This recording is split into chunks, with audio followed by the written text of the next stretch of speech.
SBI families எல்லோரும் எப்படி இருக்கீங்க? We all are doing good.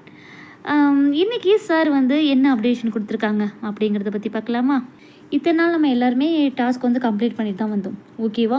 நாளையிலேருந்து நமக்கு டாஸ்க் வந்து கம்ப்ளீட்டாகவே மாறுது. ஓகே, ஒன்ஸ் நம்ம வந்து டாஸ்க்கை கம்ப்ளீட் பண்ணிட்டோம் அப்படின்னா அதுலேருந்து 3 டேஸ்க்கு வந்து நம்ம வந்து ஒர்க் பண்ணக்கூடாது. சரியா?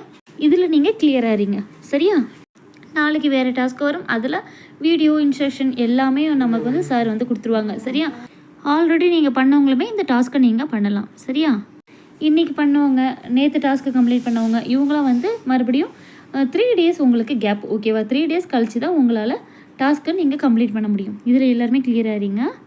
புதுசாக டாஸ்க் வந்தாலுமே ஒரு சில பேர் ஐயோ என்னால் பண்ண முடியலையே அப்படிங்கிற மாதிரி நீங்கள் அண்டர்ஸ்டாண்ட் பண்ணாமல் மெசேஜ் மேலே மெசேஜ் பண்ணுவீங்க. பட் கிளியராக நோட்டீஸ் போர்டை பாருங்கள். சார் சொல்லியிருக்காங்க, ஒரு ஒர்க்கை நீங்கள் முடிச்சிட்டிங்க அப்படின்னா அது வந்து அதுலேருந்து 3 டேஸ்க்கு நீங்கள் உங்களால் பண்ண முடியாது. ஓகே, நீங்கள் பண்ணாமல் இருக்கணும்.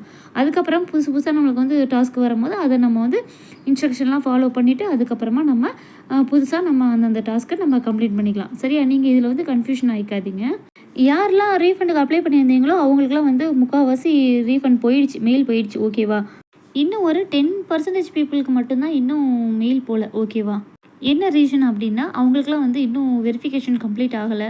அதே மாதிரி மெயில் ஐடியில் வந்து சம் இஷ்யூஸ்லாம் இருக்குது. ஓகே, இந்த வீக் எண்டுக்குள்ளே உங்களுக்குமே இந்த இஷ்யூஸ்லாம் வந்து கிளியர் ஆகிடும். சரியா? கம்மிங் வீக் எண்டுக்குள்ளே மெயில் போகாதவங்களுக்கு மெயில் போயிடும். மெயில் ஃபில் பண்ணி அனுப்புனவங்களுக்குமே பேமெண்ட் போயிடும். ஓகே, அதே மாதிரி பேமெண்ட் ப்ரூஃப் வச்சு நீங்கள் மெயில் பண்ணீங்க இல்லையா, அவங்களுக்குமே உங்களுடைய ஒர்க்கிங் வேலெட்டில் உள்ள அமௌண்ட்டுமே உங்களுக்கு இந்த வீக் எண்டுக்குள்ளே உங்களுக்கு வந்துடும். சரியா? அதே மாதிரி சார் வந்து இன்னொரு ஹாப்பியான நியூஸ்மே சொல்லியிருக்காங்க. இந்த வீக் எண்டுக்குள்ளே வித்ட்ராவலும் கொடுக்கறதுக்கு ஸ்டார்ட் பண்ணிடலாம், 100% ஸ்டார்ட் பண்ணிடலாம் அப்படிங்கிற மாதிரி சார் சொல்லியிருக்காங்க. அதே மாதிரி இன்னொரு முக்கியமான விஷயமும் சார் வந்து சொல்லியிருக்காங்க. என்ன அப்படின்னா promotion team, sales team. Okay, இதில் வந்து நீங்கள் வந்து மாற்றி சூஸ் பண்ணிட்டீங்க அப்படிங்கிற மாதிரி இருந்தாலுமே உங்களுக்கு நெக்ஸ்ட் ஒரு ஆப்ஷனுமே கொடுக்குறேன் அப்படிங்கிற மாதிரி சொல்லியிருக்காங்க. இது மட்டும் இல்லாமல் டிஜிட்டல் கண்டென்ட் ரைட்டர், அதே மாதிரி டிஜிட்டல் இன்ஃப்ளூயன்சர், இதுவுமே நீங்கள் வந்து மாற்றி சேஞ்ச் பண்ணிட்டீங்க அப்படின்னாலுமே தாராளமே அதுக்குமே உங்களுக்கு வாய்ப்பு தரதா சொல்லியிருக்காங்க. இதெல்லாம் எப்போது அப்படின்னா சார் வந்து சொல்கிறேன் அப்படிங்கிற மாதிரி சொல்லியிருக்காங்க. அதனால் நீங்கள் வந்து எல்லாம் செய்கிறீங்கன்னா நோட்டீஸ் போர்டை வந்து தவறாமல் வாட்ச் பண்ணுங்கள். இனிமேல் நோட்டீஸ் போர்டை பார்க்குறது ரொம்ப ரொம்ப முக்கியம். ஓகேவா? அப்போ தான் உங்களுக்கு நீங்கள் அடுத்தது என்ன செய்யணும், என்னென்ன அப்டேஷன் கொடுக்குறாங்க அப்படிங்கிறது உங்களுக்கு நாங்கள் இந்த இதில் சொல்கிறத விட உங்களுக்கு அதில் கிளியராகவே புரியும். சரியா?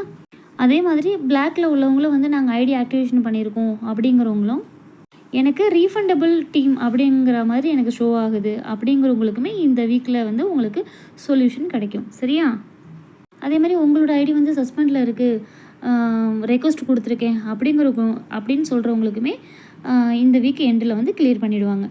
இப்போ சொல்லியிருக்கிற விஷயங்கள் எல்லாமே வந்து இந்த வீக் லாஸ்ட்டில் நம்மளுக்கு எல்லாமே கிளியர் ஆகிடும். ஓகேவா? அதே மாதிரி இப்போ 20th வரைக்கும் ஒர்க் வந்து இப்படி தான் போயிட்டுருக்கும். ஓகேங்களா?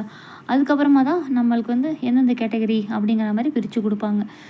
Coupon code purchase and new joining அதெல்லாம் வந்து இப்போதைக்கு ஒன்றும் எமர்ஜென்சி இல்லை அப்படிங்கிற மாதிரி சார் சொல்லியிருக்காங்க. அதெல்லாம் பொறுமையாக சொல்கிறேன் அப்படின்னு சொல்லியிருக்காங்க. ஓகே, இந்த வீடியோ உங்கள் எல்லாருக்குமே பிடிச்சிருக்கும் அப்படின்னு நம்புகிறேன். கண்டிப்பாக லைக் பண்ணுங்கள், கமெண்ட் பண்ணுங்கள், ஷேர் பண்ணுங்கள், சப்ஸ்கிரைப் பண்ணிக்கோங்க. பக்கத்தில் இருக்கிற பெல் ஐக்கானுமே ஆன் கொடுத்துக்கோங்க. ஏன்னா அப்போ தான் நான் அடுத்தடுத்து எஸ்பி பற்றின வீடியோஸ்லாம் அப்லோட் பண்ணும்போது உங்களுக்கு நோட்டிஃபிகேஷனில் வரும். ஓகே, தேங்க்ஸ் ஃபார் வாட்சிங்.